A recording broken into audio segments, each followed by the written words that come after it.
Brought to you by Candid. Candid dusting powder, 4 skin problems का एक expert solution.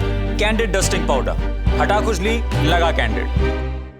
23 मार्च देर शाम कुणाल कामरा का एक वीडियो आया है। उसके बाद से लेकर तमाम बवाल मचा हुआ है, तमाम विवाद हैं, तमाम प्रतिक्रियाएं आ रही हैं। अब सवाल उठ रहा है कि क्या वो वीडियो यूट्यूब हटा भी सकता है, उसको लेकर एक स्ट्राइक आई है। तो हमारे साथ विकास जी हैं कि अब कुणाल कामरा जिस वीडियो पर इतना बवाल हो रहा था उनके क्या ये भी उम्मीद जताई जा रही है कि उसे हटाया जा सकता है। कुणाल कामरा भी अपील कर रहे हैं कि हटने से पहले दर्शक वीडियो देख लें। बिल्कुल, वो वीडियो हट सकता है और उनका जो यूट्यूब चैनल है वो भी ख़तरे में पड़ सकता है, क्योंकि उनके चैनल पर एक कॉपीराइट स्ट्राइक आई है, ऐसा उन्होंने दावा किया है। इसकी ओर से कुणाल कामरा ने ये दावा किया है कि ये स्ट्राइक टी सीरीज़ की ओर से आई है। क्यों आई है वो भी आपको बताएंगे, लेकिन उससे पहले ये बताते हैं 26 मार्च को शाम को उन्होंने ये ट्वीट किया। ट्वीट का लबुलवा मैं आपको बता देता हूँ। इस ट्वीट में वो लिखते हैं टी सीरीज़ को कि हेलो टी सीरीज़, प्लीज़ कठपुतली बनना बंद कर दें। पैरोडी और व्यंग यानी पैरोडी और सटायर का जो वीडियो है ये लीगली फेयर यूज़ के अंतर्गत आता है, और ये जो मैंने वीडियो बनाया है इसमें गाने के बोल या ओरिजिनल इंस्ट्रूमेंट म्यूज़िक का इस्तेमाल हमने नहीं किया है। और यदि आप इस वीडियो को हटाते हैं तो हर कवर सॉन्ग, डांस वीडियो को भी हटाया जा सकता है। क्रिएटर्स भी प्लीज़ इसका ध्यान दें। फिर आगे वो कहते हैं कि भारत में हर मोनोपोली किसी माफिया से कम नहीं है, तो प्लीज़ जो ये वीडियो है इसको देखिए, डाउनलोड करें इससे पहले कि हटा दिया जाए। और जानकारी के लिए टी सीरीज़ को लिखा है कि मैं आपकी जानकारी के लिए बता दूं, मैं तमिलनाडु में रहता हूं। तो कुल मिलाकर ये स्ट्राइक आई है। आपको ध्यान होगा हम लगातार बता रहे हैं, ये एक पैरोडी वीडियो बनाया था उन्होंने, जिसमें उन्होंने दिल तो पागल है फिल्म का भोली सी सूरत आंखों में मस्ती, इस गाने पर एक पैरोडी वीडियो बनाया था, जिसमें आरोप लगा कि उन्होंने महाराष्ट्र के मौजूदा डिप्टी सीएम एकनाथ शिंदे के खिलाफ अपमानजनक टिप्पणी की है। तो वो जो उन्होंने पैरोडी में वो उस गाने की बीट पर इस्तेमाल किया है, दरअसल म्यूज़िक के आधार पर पकड़ता है, शब्दों के आधार पर कॉपीराइट स्ट्राइक इनिशिएट होती है। तो उस गाने पर उन्होंने वो टी सीरीज़ के पास उसकी ओनरशिप है, दिल तो पागल है फिल्म का वो गाना भोली सी सूरत, तो उस पर उन पर ये कॉपीराइट स्ट्राइक आई है। इसके अलावा उन्होंने और भी बहुत सारे उसमें अलग अलग गानों पर अलग अलग पैरोडी वीडियो बनाए हैं। मतलब एक ही वो टोटल 45 मिनट का जो वीडियो है 1.5 मिनट 2 मिनट करके अलग अलग, एक और है सर जो तेरा चकराए, और अलग अलग ऐसे गाने हैं, बहुत सारे गाने, 4-5 गाने हैं। तो उनमें से अभी जो इनकी तरफ से कहा जा रहा है कि जिन गानों की ओनरशिप टी सीरीज़ के पास है उनकी ओर से ये कॉपीराइट स्ट्राइक आई है। तो उनका ये कहना है कि ये वीडियो हट सकता है। हालांकि ये जो कॉपीराइट स्ट्राइक आई है, जो कॉपीराइट के नियम कहते हैं, मतलब विजिबिलिटी ब्लॉक कर दी गई, जो उन्होंने स्क्रीनशॉट शेयर किया है, विजिबिलिटी इसकी ब्लॉक कर दी गई है। मोनेटाइजेशन के लिए ये वीडियो एलिजिबल नहीं होगा। यानी 2 फॉर्मेट होते हैं कि अगर इससे कमाई होती है तो वो जिन्होंने कॉपीराइट, जिनका कंटेंट इस्तेमाल किया गया है उनको वो पैसा जाएगा, और फिर उसका रेशियो भी डिसाइड होता है। तो ऐसे तमाम चीज़ें होती हैं इसमें। अब बात आती है, जैसे इन्होंने कहा है कि फेयर यूज़ में आता है, तो ये सही है कि पैरोडी या सटायर का वीडियो है, या एजुकेशन रिसर्च पर्पस से, या रिव्यू करते हैं एक फिल्म का, या फिल्म क्रिटिक हैं उसमें कोई विजुअल यूज़ करते हैं, और इन सब चीज़ों में अगर किसी भी तरीके से यूज़ करते हैं ये सब फेयर यूज़ में आता है। लेकिन इसकी भी बहुत ही एक थिन लाइन है इसके बीच में, फेयर यूज़। तो कभी भी YouTube की ओर से ये नहीं आता है। कई बार ऑटो जनरेटेड स्ट्राइक होती है, जो कि कंटेंट आईडी की वजह से आती है कि उससे मैच करता हुआ कुछ आया। मैनुअल भी की जाती है कॉपीराइट स्ट्राइक। तो ये मैनुअल है, क्योंकि ये YouTube की तरफ से नहीं आई, ये टी सीरीज़ ने खुद भेजी। ये कंटेंट आईडी की वजह से नहीं आई है, ये टी सीरीज़ की ओर से भेजी गई है।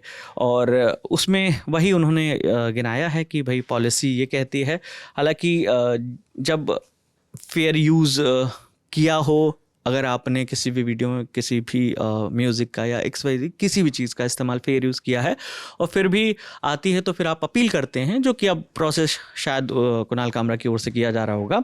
लेकिन इन सब के बीच में अगर अपील के बाद भी अगर नहीं होता है तो वो वीडियो डाउन होगा, मतलब वो वीडियो नहीं रहेगा उनके चैनल पर, और उसके जो छोटे छोटे वर्जन उन्होंने डाले हुए हैं तो वो जो है वो भी हटेंगे। अच्छा, उन्हें भी हटाना पड़ेगा जो शॉर्ट्स फॉर्म में डाले। हाँ, जो शॉर्ट्स में डाले हैं, जो रील्स में डाले होंगे, वो सब उनको हटाना क्या होगा, वो बाय डिफॉल्ट हट ही जाएंगे। वो वीडियो खुद यूट्यूब डाउन करेगा, यूट्यूब ही हटा देगा। हाँ, क्योंकि वो कॉपीराइट स्ट्राइक की वजह से, वो कॉपीराइट नियमों का वायलेशन होगा, जिसकी वजह से उन्हें ये करना होगा। हालांकि अपील में अगर मामला नहीं सुलझता है तो कोर्ट में भी चैलेंज कर सकते हैं इस चीज़ को फिर जाकर। और ये भी कुछ है कि शायद 3 स्ट्राइक अगर आ जाती हैं तो चैनल पे भी असर पड़ता है। ये तो बिल्कुल जितने भी क्रिएटर्स हैं वो ये जानते हैं कि पहली स्ट्राइक 90 डेज तक रहती है, फिर उसकी अपील रहती है। इस बीच में अगर दूसरी स्ट्राइक आ गई और फिर तीसरी आ गई तो चैनल आपका बंद हो जाएगा। और दूसरी स्ट्राइक आ जाती है उसी 90 दिन के अंदर, तो फिर एक लिमिट है, उतने दिन तक आप वीडियो अपलोड नहीं कर सकते। तो ऐसे ही तमाम रिस्ट्रिक्शन हो जाते हैं। फिर आपके व्यूज़ पर उसका इम्पैक्ट पड़ता है, उसकी रीच कम हो जाती है। तो ये है। अब वो अगर कोर्ट में जाते हैं और अगर यहाँ से मामला नहीं सुलझता तो फिर उनको कोर्ट में जाकर। अच्छा, जो इनके फैंस हैं, जो इनके सपोर्टर्स हैं, वो लगातार कमेंट्स में भी पैसे देने की हम लोग भी जिक्र कर रहे थे कमेंट, तो वो पैसा भी हम पर होगा, वो भी कुणाल को नहीं मिल पाएगा, उस पर भी रिस्ट्रिक्शंस आएंगे?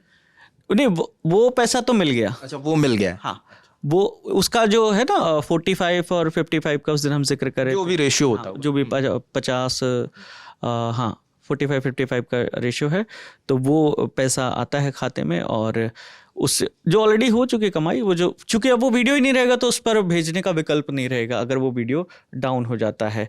तो हालांकि इस पर तरह तरह के यूज़र्स के रिएक्शन भी आ रहे हैं। लोग इसमें हम देखें तो कुछ लोग टी सीरीज़ को ही इसके लिए जिम्मेदार ठहरा रहे हैं। उनका कहना है कि मैं आपको कुछ कॉमेंट आपको मैं पढ़ के, लोग 2 खेमे में बटे हुए हैं। बिल्कुल, वो हर जगह 2 खेमे में बटे ही होते हैं कि सही और गलत के बीच में अब उनका सही अपना सही होता है, उनका गलत अपना गलत। क्योंकि कुणाल कामरा के प्रकरण को 2 चश्मों से देखा जा रहा है। एक लोग वो हैं, एक खेमा वो है जो कुणाल कामरा के साथ खड़ा हुआ है, वो उन्हें सपोर्ट कर रहा है। लगातार कमेंट्स में इस बात का जिक्र है कि कुणाल आप सही कह रहे हैं, आप अपनी बात खुलकर कहते रहिए, अभिव्यक्ति की आज़ादी है उसके तहत। और तमाम लोग उन्हें डोनेट भी कर रहे हैं, पैसे डोनेट कर रहे हैं कमेंट्स के ज़रिए। तमाम लोगों के उनके सपोर्ट में प्रतिक्रियाएं आ रही हैं, उन्हें धमकियां भी मिल रही हैं। एक सेक्शन ये भी है जो इसके अगेंस्ट में है, उन्हें लगातार धमकियां दे रही हैं। एक इन्फ्लुएंसर जिनका हम कल जिक्र कर रहे थे, उन्होंने तो उन्हें ज़िंदा जलाने तक की धमकी दे दी।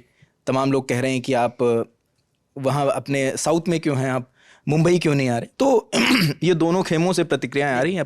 विकास जी ने ढूंढ लिया। बिल्कुल। तो अब जब उसके कमेंट सेक्शन में हम जाते हैं तो एक यूज़र लिखता है कि हेलो टी सीरीज़, अंताक्षरी पर भी कॉपीराइट लगाते हो क्या? तो उन्होंने कहा सावधान दोस्तों, मतलब उनका कहना है कि ऐसे गुनगुनाने में हालांकि ये जो कॉपीराइट वाला मामला है टी सीरीज़ के साथ, इसको लेकर अलग अलग जोक भी बनते हैं कि गुनगुना भी दिया किसी ने, और बिना रिदम के, बिना उस आवाज़ में, बिना सुरताल के, तब भी कॉपीराइट क्लेम आ जाता है। इस तरीके के मजाक बनते रहते हैं। अब जैसे एक यूज़र आशीष रंजन नाम के यूज़र लिखते हैं कि मज़ेदार बात यह है कि टी सीरीज़ ने खुद पायरेटेड हिंदी गाने बेचकर नाम कमाया है। हिंदी गाने तो छोड़िए, उन्होंने पाकिस्तानी गायकों को भी नहीं बख्शा। उन्होंने अताउल्लाह खां के गाए हुए गानों के करीब 40 वॉल्यूम बेचे और एक फ़िल्म भी बनाई है। तो इस तरीके के अलग अलग कमेंट आ रहे हैं और लोग उसमें टी सीरीज़ को भी कह रहे हैं। हालांकि अब ये लीगल बैटल है कुणाल कामरा और टी सीरीज़ के बीच। वो अब अपील करेंगे। फेयर यूज़ में अगर मानता है टी सीरीज़ तो वो वीडियो रहेगा, अदरवाइज़ वो वीडियो डाउन होगा, उनके चैनल से वो तमाम वीडियो हटेंगे। लेकिन हाँ, अब चूँकि अगर कॉपीराइट स्ट्राइक आ चुकी है, जैसा वो दावा क्लेम कर रहे हैं, खुद क्लेम कर रहे हैं, ये इसमें भी 2 चीज़ें होती है ना कि क्रिएटर को कह दिया कि कॉपीराइट डिटेक्ट हुआ। ये डिटेक्ट होना एक अलग चीज़ है, आना मेल इनिशिएट होके फिर एक आना कि कॉपीराइट स्ट्राइक किसी ने कर दी, वो अलग चीज़ है। स्ट्राइक खतरनाक है जो 90 डेज तक आपके चैनल पर रहेगी, फिर इससे व्यूज़ और तमाम चीज़ें भी इम्पैक्ट होती हैं। तो कुल मिलाकर फ़िलहाल ये अपडेट है। और इन सब के बीच में दूसरा समन भी कुणाल कामरा को मुंबई पुलिस की ओर से गया है। और चूँकि उनको पहला समन जब हुआ था वो पेश नहीं हुए थे, हफ्ते भर का वक्त मांगा, हफ्ते भर का वक्त मांगा है। अब उनको दूसरा समन भेजा गया है। अब हफ्ते भर बाद वो पेश होंगे और अपना जवाब दाखिल करेंगे, ऐसा उनके वकील की ओर से कहा गया है। और फिलहाल उन्होंने सोशल मीडिया पर ऐलान कर ही रखा है कि वो अपने किसी भी कृत्य के लिए माफ़ी नहीं मांगेंगे। लेकिन इन सब के बीच तमाम जो पॉलिटिकल रिएक्शन आ रहे हैं, कल ही हमने योगी आदित्यनाथ का इंटरव्यू देखा जिसमें वो कह रहे थे कि अभिव्यक्ति की आज़ादी का मतलब ये नहीं है कि आप किसी को कुछ भी बोलें। इससे पहले देवेंद्र फडणवीस की भी वही बोल लाइन चुके है हैं। और जब एकनाथ शिंदे की बात आती है जिनके ऊपर कमेंट करने का ये आरोप लगा, उन्होंने कहा कि ये व्यंग नहीं, ये सटायर नहीं, ये सुपारी लेने जैसा है कि किसी को बदनाम करने के लिए, तो इसको व्यंग की श्रेणी में तो मत ही रखिए। तो फिलहाल ये अपडेट है। और ये भी देखना होगा कि कुणाल भी हर चीज़ का तुरंत रिप्लाई करते हैं अपने सोशल मीडिया चैनल्स के जरिए। हर चीज़ वो भी बता रहे हैं कि अगर क्लेम आता है तो तुरंत उन्होंने चीज़ों को अपडेट किया। तो सोशल मीडिया का जो उनका चैनल्स हैं वो भी एक न्यूज़ का माध्यम बने हुए हैं कुणाल से जुड़ी। बिल्कुल। तो ये कुणाल केस से जुड़ा अपडेट था, हमें लगा कि ये बात आपको बतानी चाहिए। अब ये देखना होगा कि टी सीरीज़ का जो क्लेम कुणाल कह रहे हैं उस पर एक्शन क्या होता है। कुणाल अगर जो भी प्रक्रिया होगी उसके बाद क्या वीडियो डाउन होती है, अगर वीडियो डाउन नहीं होती है तो वीडियो रहेगी और लोग उसे देख सकते हैं। कुणाल भी लगातार अपील कर रहे हैं अगर वीडियो डाउन होती है उससे पहले ज़्यादा से ज़्यादा लोग उसे देख सकें। तो कुणाल के केस से जुड़ा जो भी अपडेट होगा वो आपको देते रहेंगे। बातचीत में हमारे साथ विकास जी थे, कैमरे के पीछे रमन है, मेरा नाम रजत है। देखते रहिए दिल लंटॉप। शुक्रिया।